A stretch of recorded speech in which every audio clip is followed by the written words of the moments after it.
साथियों नमस्कार और आप सभी का स्वागत है आपके अपने चैनल कृष्णा MPPSC पर। साथियों, मध्य प्रदेश लोक सेवा आयोग द्वारा आयोजित की जाने वाली सहायक कुल सचिव परीक्षा 2022 के पेपर बी की यूनिट 6 का टेस्ट पेपर हम इस वीडियो में हल करेंगे।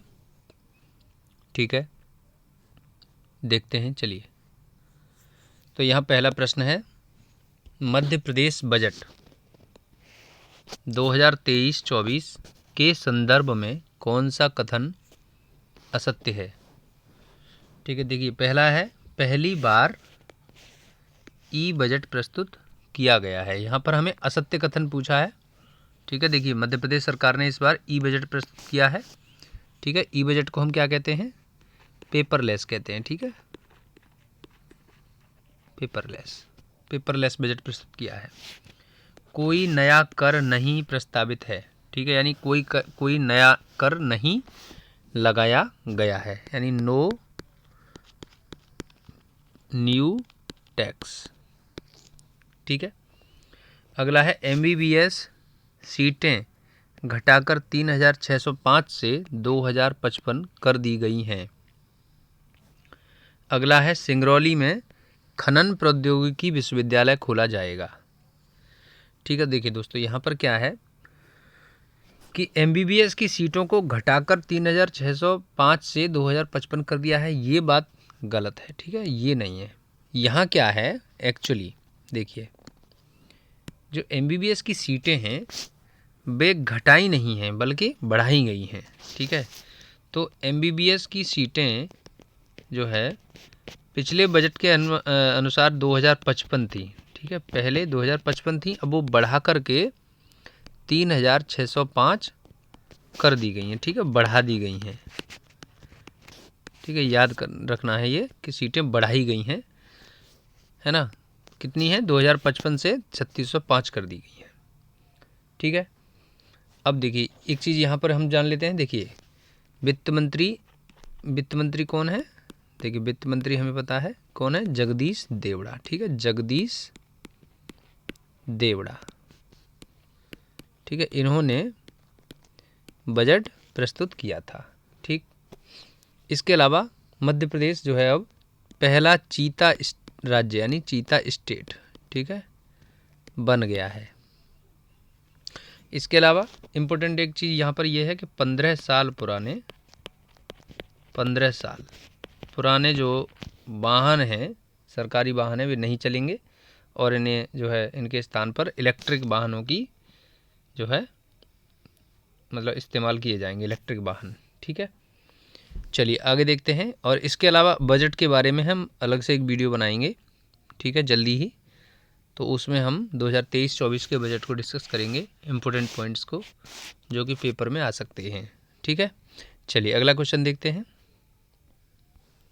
देखिए अगला क्वेश्चन है यहाँ पे, वित्तीय प्रबंधन। ठीक है, इसका यानी वित्तीय प्रबंधन का मूल उद्देश्य है, वित्तीय प्रबंधन यानी कि फाइनेंशियल मैनेजमेंट। ठीक है, फाइनेंशियल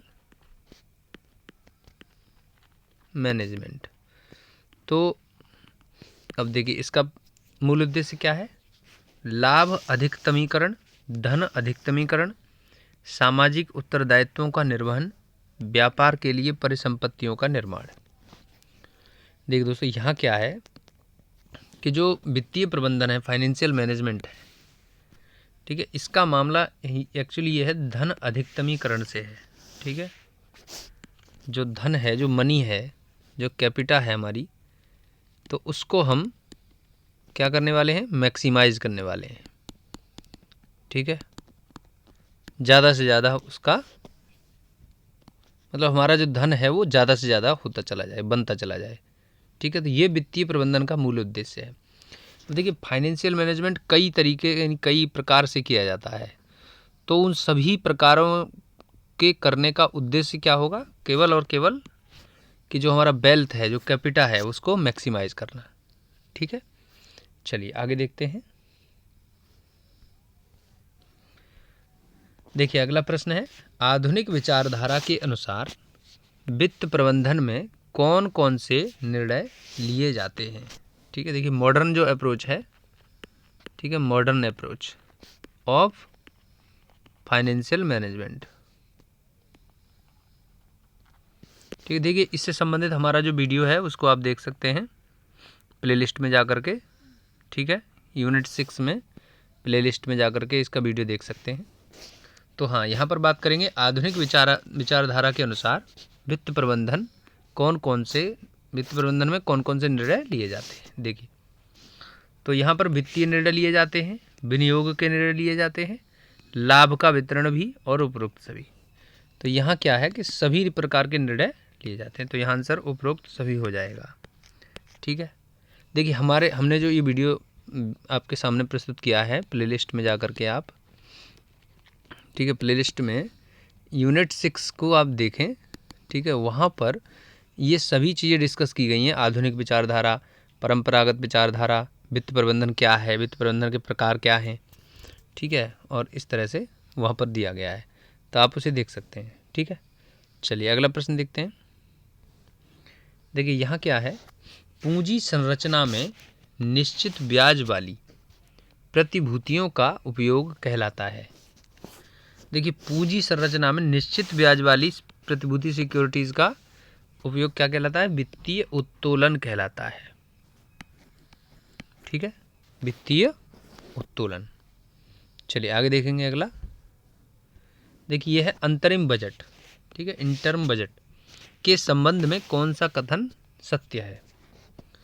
देखिए पूर्ण बजट की तरह अंतरिम बजट में भी अगले कुछ महीनों के लिए कमाई और खर्चों का एस्टीमेट होता है। ये सही है बिल्कुल। अंतरिम बजट के बाद 6 महीने के अंदर पूर्ण बजट पेश कर दिया जाना चाहिए, इसलिए अंतरिम बजट 6 महीनों से ज़्यादा का नहीं होता। यह भी सही है। ठीक है, सरकार अंतरिम बजट में लोगों को लुभाने वाली कल्याणकारी योजनाओं की घोषणा नहीं कर सकती। चुनाव आयोग का इस संबंध में स्पष्ट निर्देश है। ठीक है, तो यह भी सही है, तो आंसर उपरोक्त सभी हो जाएगा। ठीक है, यहाँ पर सभी कथन सत्य लिखे हुए हैं अंतरिम बजट के बारे में। आगे देखते हैं। एक्चुअली क्या है, अंतरिम बजट पेश कब किया जाता है, चुनावी वर्ष हो। ठीक है, चुनावी वर्ष में ये पेश किया जाता है, चुनावी वर्ष में। ठीक है, चलिए अगला देखते हैं। देखिए यहाँ पर अगला है, बजट निर्माण प्रक्रिया के संबंध में क्रम व्यवस्थित किया गया है, सही विकल्प चुनिए। देखिए यानी पहले बजट की रूपरेखा आएगी, उसके बाद बजट के दस्तावेज आएंगे, उसके बाद संसदीय स्वीकृति, उसके बाद बजट का निष्पादन, और उसके बाद वित्तीय कोषों का लेखांकन और लेखा परीक्षण। ठीक है, देखिए प्रक्रिया और क्रम के हिसाब से अगर हम बात करें तो सबसे पहले बजट की रूपरेखा ही आएगी। ठीक है, उसके बाद फिर बजट का दस्तावेज आ जाएगा संसद के अंदर, सभी लोगों को बजट के दस्तावेज प्रस्तुत किए जाएंगे ताकि वे सभी लोग उस बजट के दस्तावेज को पढ़ सकें। ठीक है, उसके बाद जब वे पढ़ लेंगे, बहस हो जाएगी, तो संसदीय स्वीकृति वहाँ से आ जाएगी। ठीक है, उसके बाद बजट का निष्पादन यानी डी, उसके बाद ई। तो यहाँ जो क्रम है वो ABCDE यानी पहला ही सही हो जाएगा। ठीक है, चलिए आगे देखते हैं। अगला प्रश्न है, संविधान में बजट पास करने से संबंधित संसद की शक्तियों का विवरण है। कह रहे हैं अनुच्छेद 114 में, अनुच्छेद 113 एवं 203 में, अनुच्छेद 265 से 267 में, या फिर अनुच्छेद 112 से 117 में। देखिए यहाँ क्या है कि जो बजट से संबंधित यहाँ पर प्रावधान है संविधान में, वो हैं अनुच्छेद 112 से अनुच्छेद 117 में। ठीक है, तो ये अनुच्छेद जो है बजट से संबंधित है। ठीक है, ठीक है, चलिए अगला प्रश्न देखते हैं। देखिए अगला प्रश्न है यहाँ पे, भारत में, ठीक है, देखिए भारत में बजट का औपचारिक रूप से प्रतिपादन हुआ, यानी बजट पहली बार भारत में बजट पहली बार कब आया, तो वो हुआ था 1860 में। ठीक है, 1860 में बजट का औपचारिक रूप से प्रतिपादन हुआ था। देखिए दोस्तों, बजट की हम बात कर रहे हैं तो 7 अप्रैल, पहली बार 7 अप्रैल और 1860 में बजट पेश किया गया था। ठीक है, किसने किया था? देखिए, ईस्ट इंडिया कंपनी का जो एक नेता था जेम्स विल्सन, ठीक है, जेम्स विल्सन, इन्होंने ये बजट पेश किया था, ठीक है, ब्रिटिश क्राउन के सामने, ठीक है, ब्रिटिश क्राउन के सामने, ठीक है, भारत के लिए।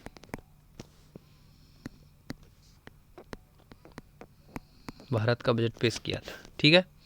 चलिए आगे देखते हैं अगला प्रश्न हम।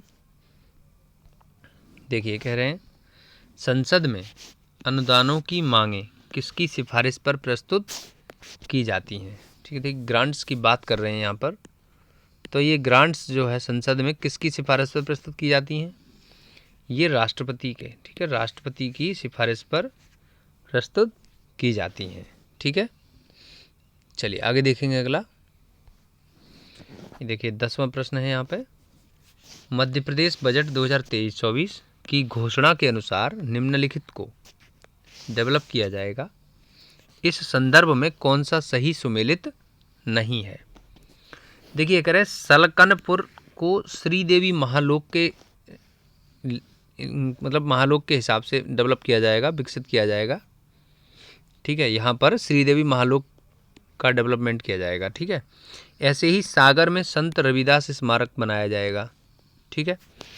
ओरछा में राजा रामलोक बनाया जाएगा, है ना। और अगला है नीमच में बनवासी रामलोक। तो यहाँ पर कौन सा सही सुमेलित नहीं है?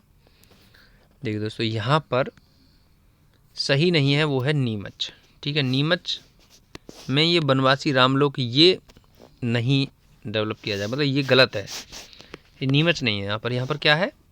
यहाँ पर चित्रकूट है, ठीक है, चित्रकूट को चित्रकूट में बनवासी रामलोक डेवलप किया जाएगा, ठीक है। और बाकी हम जानते हैं उज्जैन में क्या डेवलप किया गया है? देखिए महाकाल लोक डेवलप किया गया है, ठीक है। और बाकी ये चार यहाँ पर सलकनपुर, सागर, ओरछा, इनको जो है श्रीदेवी महालोक, संत रविदास स्मारक, राजा रामलोक और बनवासी रामलोक, इनके नाम से इनके लिए डेवलप किया जाएगा, ठीक है। चलिए तो आंसर क्या हो जाएगा? ये नीमच बनवासी रामलोक, इसी को टिक करेंगे, ठीक है। अगला देखते हैं, कह रहे हैं सरकार घाटे का वित्तीयन का सहारा लेती है, ठीक है। देखिए कह रहे हैं सरकार घाटे का नहीं, यहाँ पर के होगा, घाटे के वित्तीयन का सहारा लेती है। देखिए किस लिए लेती है? विभिन्न मंत्रालयों के बजट में वृद्धि करने के लिए, राजस्व और व्यय बजटों के अंतर को भरने के लिए, विशिष्ट मदों पर सरकारी व्यय की वृद्धि के लिए, या फिर सरकारी कर्मचारियों के वेतन के भुगतान के लिए। तो यहाँ क्या है कि सरकार घाटे के वित्तीयन का सहारा कब लेती है? जब राजस्व और व्यय बजटों के अंतर को भरने के लिए सरकार जो है इस प्रकार का काम करती है, ठीक है। चलिए आगे देखते हैं। अगला प्रश्न है यहाँ पे विनियोग विधेयक, ठीक है। विनियोग विधेयक द्वारा विधायिका को निम्न में से किसका अवसर प्रदान होता है या मिलता है? ठीक है, देखिए विनियोग विधेयक से क्या होता है? विनियोग विधेयक जो है वो विभिन्न मंत्रालयों के व्यय से संबंधित नीति तथा अन्य मामलों पर चर्चा, इसी का अवसर देता है, ठीक है। चलिए आगे देखेंगे। अगला है बजट प्रभाग निम्नलिखित में से किसके अधीन काम करता है?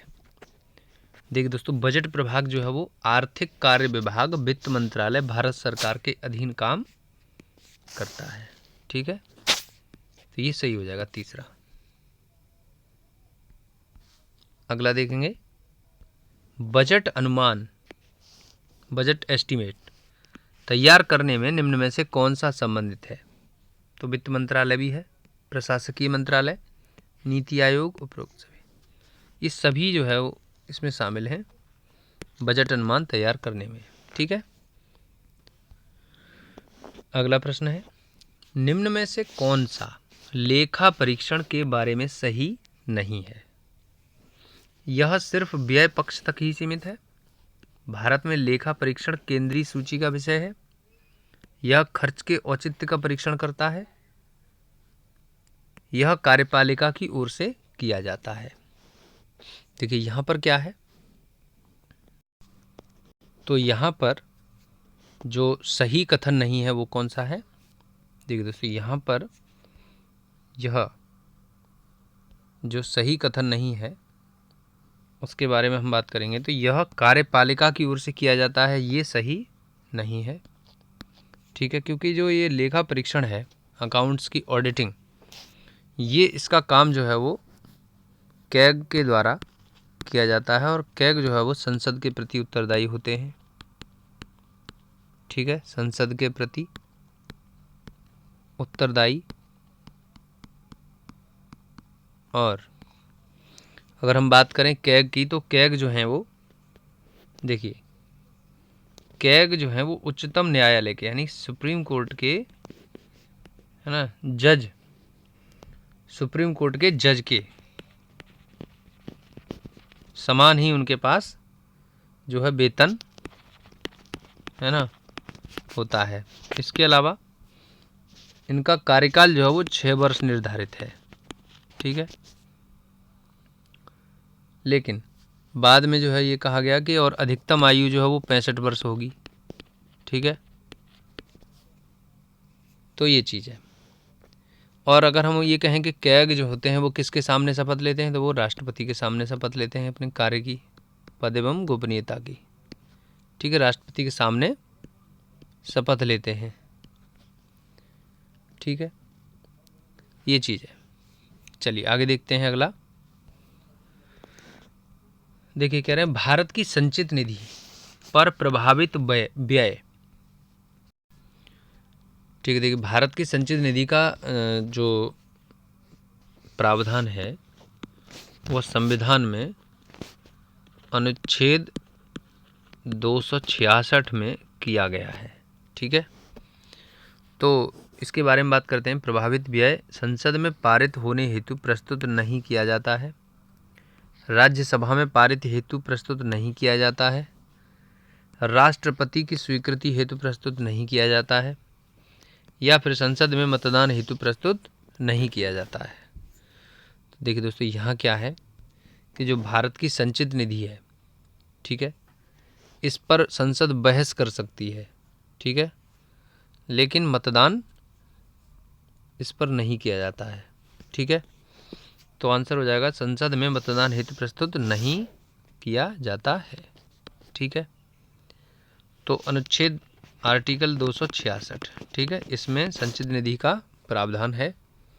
ठीक है, देखिए संचित निधि से धन व्यय करने से पूर्व, निकालने से पूर्व राष्ट्रपति की अनुमति अनिवार्य होती है। ठीक है, और बिना संसद की अनुमति के संचित निधि से न तो धन निकाला जा सकता है और ना ही उसमें डाला जा सकता है। ठीक है, लेकिन भारित व्यय कार्यपालिका के अधीन नहीं होता है। ठीक है, चलिए अगला देखते हैं आगे इसमें हम। देखिए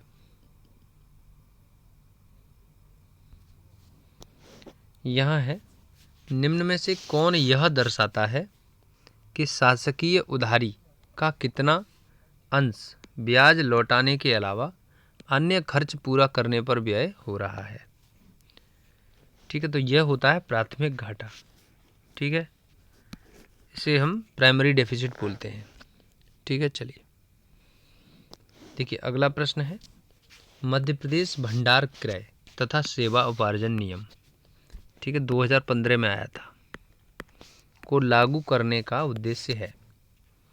तो इसको क्यों लागू किया गया था? ताकि शासकीय क्रय में कार्यकुशलता रहे, ताकि शासकीय क्रय में पारदर्शिता रहे, ताकि शासकीय क्रय में समयबद्धता रहे। तो आंसर उपरोक्त सभी हो जाएगा। ठीक है, अगला है क्रयकर्ता द्वारा, इसी में बात करें मध्य प्रदेश भंडार क्रय की नियम वाली, क्रयकर्ता द्वारा लोक दायित्व के निर्वहन में उपयोग हेतु क्रय की जाने वाली वस्तुएं सामग्री कहलाती हैं, जिसमें शामिल नहीं है। तो इसमें शामिल नहीं है, देखिए पुस्तकें शामिल नहीं है और सामयिक पत्र भी शामिल नहीं है, तो आंसर 3 हो जाएगा। ठीक है, उपरोक्त दोनों। आगे है देखिए, मध्य प्रदेश भंडार क्रय तथा सेवा उपार्जन नियम के अनुसार अनारक्षित सामग्री का क्रय निम्न में से किन नियमों के प्रावधानों के अनुसार क्रयकर्ताओं द्वारा सीधे किया जाता है। ठीक है, देखिए नियम 9, 10, 11 के द्वारा यह किया जाता है। ठीक है, आगे देखेंगे, ऐसे ऋण जिनका एक निश्चित अवधि के बाद भुगतान का चयन सरकार द्वारा किया जाता है कहलाते हैं। ठीक है, तो ऐसे ऋण कैसे क्या कहलाते हैं? देखिए प्रतिदेय ऋण कहलाते हैं। ठीक है, प्रतिदेय ऋण। ठीक है, चलिए आगे देखेंगे अगला। यहाँ पर अगला है देखिए, CAG की रिपोर्ट की समीक्षा निम्न में से कौन सी संसदीय समिति करती है? ठीक है, देखिए लोक लेखा समिति। ठीक है, ये जो है कैग की रिपोर्ट को क्या करती है? समझती है, समीक्षा करती है। ठीक है, तो लोक लेखा समिति इसको हम कहते हैं PAC। ठीक है, पब्लिक अकाउंट्स कमेटी। तो लोक लेखा समिति जो है इसकी स्थापना 1921 में की गई थी। ठीक है, चलिए आगे देखेंगे।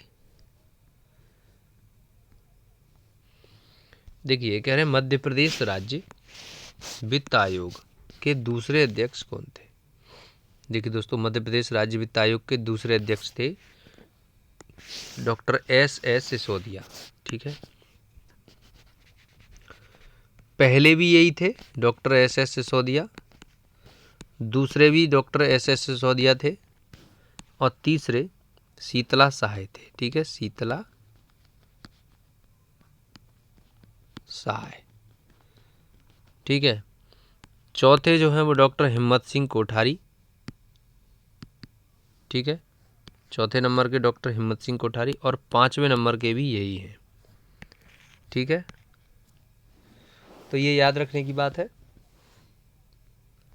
अगला प्रश्न है, भारतीय वित्त आयोग के अध्यक्ष अपनी वार्षिक रिपोर्ट निम्न में से किसे सौंपते हैं? ठीक है, देखिए तो भारतीय वित्त आयोग के अध्यक्ष कौन है? NK सिंह हैं। ठीक है, NK सिंह। तो ये अपनी रिपोर्ट किसे देंगे? ये अपनी रिपोर्ट राष्ट्रपति को सबमिट करते हैं। ठीक है, चलिए आगे देखते हैं। अगला प्रश्न है देखिए, यदि बजट घाटा पाटने के लिए करेंसी मुद्रा का मुद्रण किया जाता है तो परिणाम होगा। मतलब ये कह रहे हैं कि घाटा यानी डेफिसिट को पाटने के लिए जो है करेंसी मुद्रा यानी नोट छाप लिए जाएं। ठीक है, नोटों की छपाई की जाए तो परिणाम क्या होगा? तो परिणाम होगा मुद्रास्फीति। ठीक है, महंगाई बढ़ जाएगी, महंगाई बढ़ जाएगी। ठीक है, ये परिणाम होगा। ठीक है, देखिए आगे देखते हैं कुछ चीज़ें और। ठीक है, देखिए दोस्तों, अब हम कुछ बात करेंगे बजट के ऊपर, बजट के समय को लेकर कुछ बात करेंगे। ठीक है, देखिए बजट का समय, तो बजट के समय की अगर हम बात करें, देखिए तो 1924 से लेकर के 1999 तक। ठीक है, 1924 से लेकर के 1999 तक बजट जो है वो फरवरी के अंतिम कार्यकारी दिन।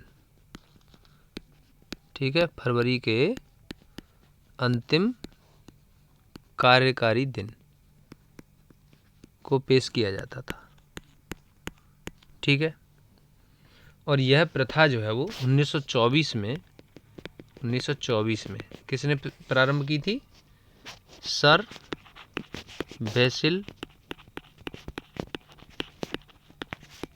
BECIL Blackett. ठीक है, इन्होंने जो है ये शुरू किया था शाम को, क्योंकि भारत में जो है शाम के 5 बजे जो है शाम हो जाती, शाम ही होती है, हम जानते हैं शाम के 5 बजे जो है शाम। और इंग्लैंड में यानी कि हम कहें, है ना, तो वहाँ पर हमारे यहाँ शाम है, तो वहाँ पर जो है उस समय जो है दिन का समय होता है। तो इस आधार पे हमने यहाँ पर इन्होंने जो है शाम को बजट प्रस्तुत करते थे। ठीक है, तो यही प्रथा 99 तक चलती आई। अब 99 में जो है इसको जो है बदल दिया। ठीक है, तो सन 2000 में पहली बार, ठीक है, देखिए सन 2000 में पहली बार अगर हम बात करें यहाँ पर, तो सन 2000 में, ठीक है, सन 2000 में जो हमारे वित्त मंत्री थे यशवंत सिन्हा, ठीक है, यशवंत सिन्हा, उन्होंने 11 बजे, दिन के 11 बजे बजट प्रस्तुत, ठीक है, दिन के 11 बजे, दिन के 11 बजे बजट प्रस्तुत किया। ठीक है, चलिए आगे देखेंगे इसमें हम एक चीज़ और। देखिए अब हम कहेंगे यहाँ पर, देखिए स्वतंत्र भारत का बजट। ठीक है, ठीक है, देखिए यहाँ क्या है, स्वतंत्र भारत का पहला बजट। तो R.K. षणमुखम चेट्टी ने 26 नवंबर 1947 को भारत का यानी स्वतंत्र भारत का पहला बजट पेश किया था। ठीक है, इसके बाद हम बात करें यहाँ पर, देखिए गणतंत्र भारत का पहला बजट। ठीक है, ठीक है, देखिए गणतंत्र भारत का पहला बजट जो है वो उस समय के वित्त मंत्री जॉन मथाई ने पेश किया था। ठीक है, 28 फरवरी 1950 को। इसके बाद अगर हम बात करें, इसी बजट में योजना आयोग की स्थापना का वर्णन था। ठीक है, योजना आयोग जो बनाया गया था वो इसी बजट में था। ठीक है, तो दोस्तों हमने अभी असिस्टेंट रजिस्ट्रार एग्ज़ाम 2022 के संबंध में पेपर बी की यूनिट 6 का टेस्ट पेपर हल किया।